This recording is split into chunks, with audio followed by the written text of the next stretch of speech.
I was wondering what the process is to get a new passport. Well, first we need to know if you've had a previous passport or if this is your first time. If it's your first time, we need proof of citizenship, like a birth certificate or a naturalization certificate. But if you've had a previous passport, we can use that for proof of citizenship. Then we'll need proof of ID, like your driver's license, and a photo, which we can take here.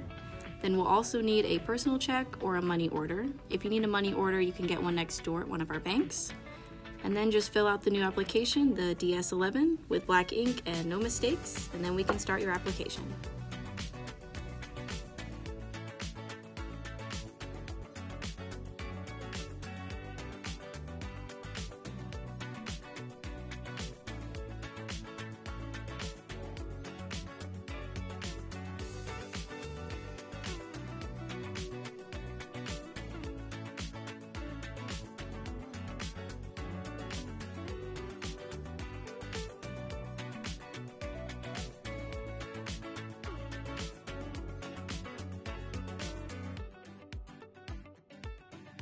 You'll get your receipt and the website to track the status of the application. In a couple weeks, you can track the status and you'll get the passport at home.